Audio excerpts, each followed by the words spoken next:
Dear students, today we are going to do a lesson from class 11 English textbook Hornbill, and the name of the lesson is The Portrait of a Lady, written by Khushwant Singh.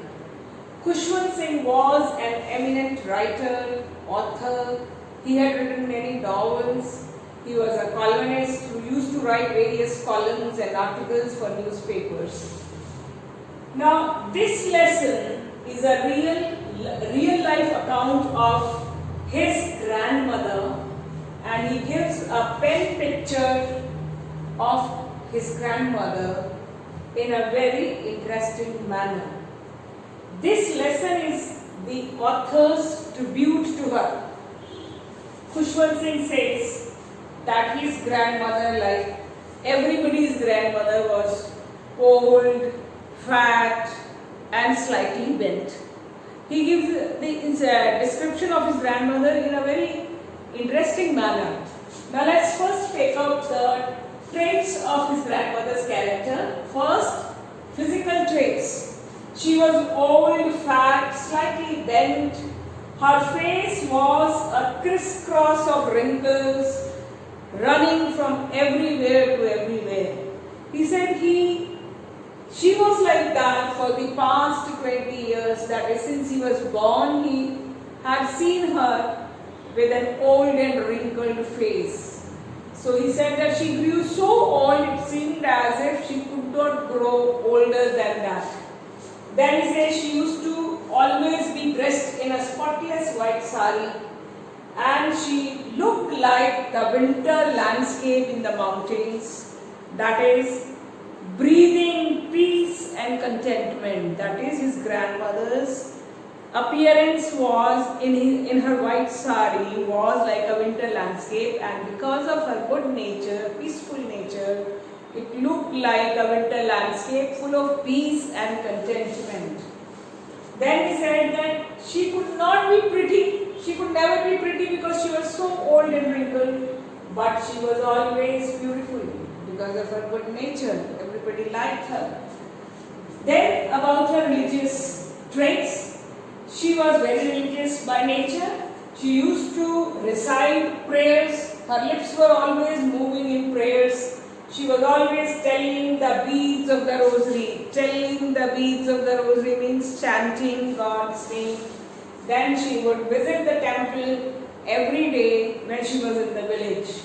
Then he says she was very kind and generous, because when they were in the village, she used to feed dogs, and when they came to city, she started feeding the sparrows. Then he says she was traditional in her thinking. When the author shifted to the city, and he was sent to a city school, and then they were taught various subjects, science, mathematics and other things, and he would in the evening he would tell his grandmother what all he was taught.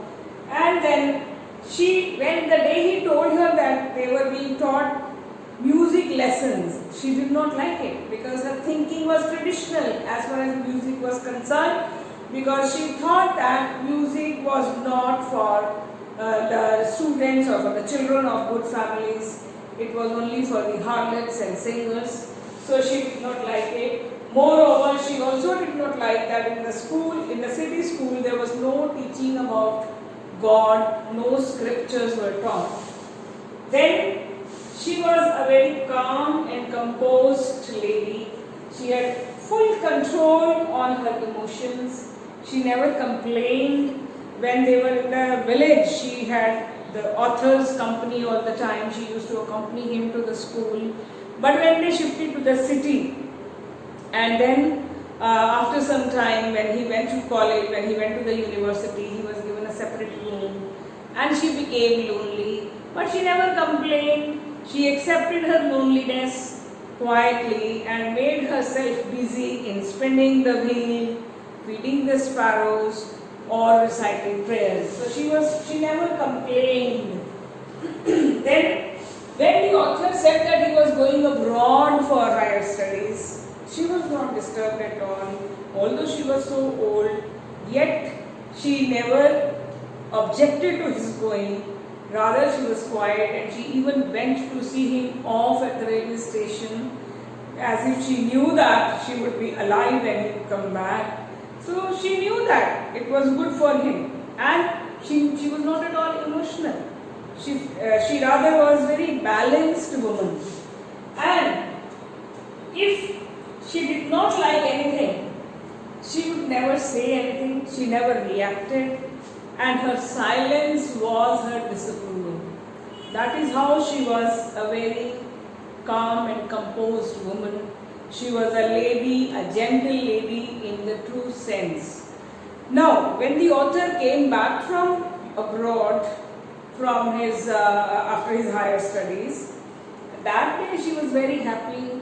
She celebrated his homecoming, and she got exerted, and she knew that her end was near, and everybody in the family asked her to take rest. She caught some fever, and everybody said that it was a mild fever, it would go. But she knew that it was her end now, and she said, "No, leave me alone, I want to pray, I have missed my prayers for some time." And then she had a very peaceful death. And when she died, her corpse was lying in the veranda. Thousands of sparrows came in the evening, sat over there, scattered in the veranda, and they did not even make any noise. The author's mother, she fed some breadcrumbs to the sparrows, but they did not notice, they did not take care of that. They rather ignored the breadcrumbs, and after some time flew away quietly. That is, it seemed as if the sparrows had come to mourn at her death. So in this way, the grandmother had a very peaceful death.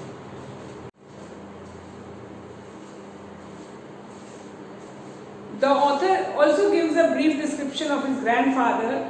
He had an idea about his grandfather from his portrait, which was kept on the mantelpiece in the drawing room. Mantelpiece is a shelf on in the drawing room.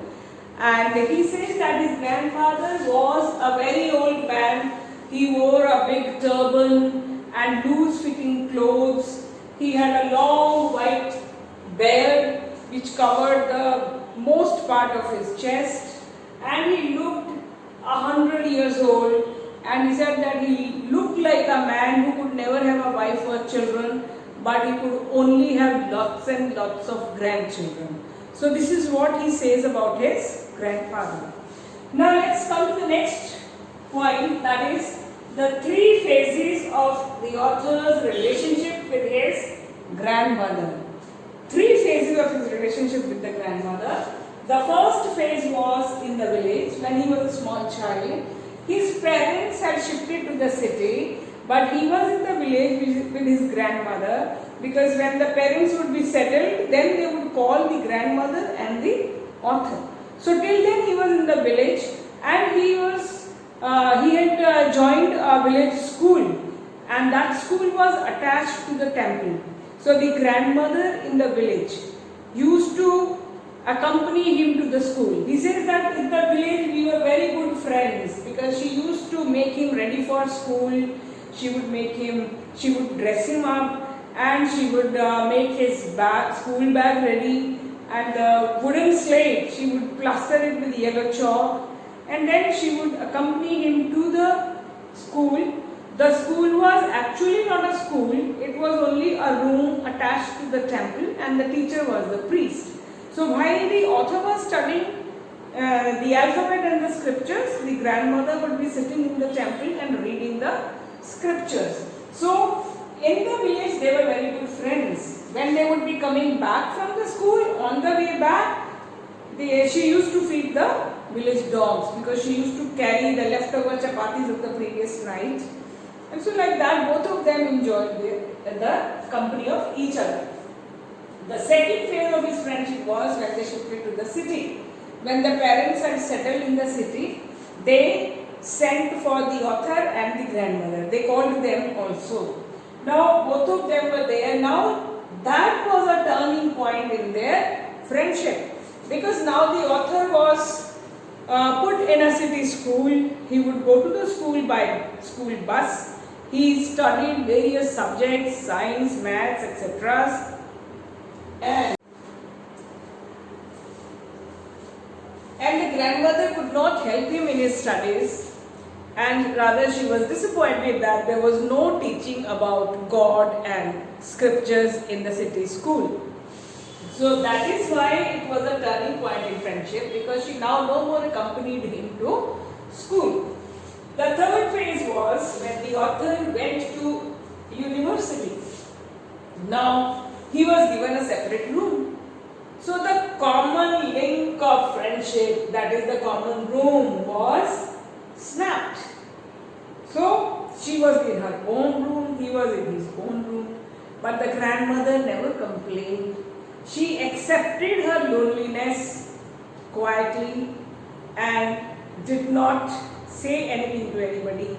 Rather, she kept herself busy in feeding the sparrows during the day, in spinning the wheel, or reciting the prayers. So this is how the three phases of the author's relationship with the grandmother were.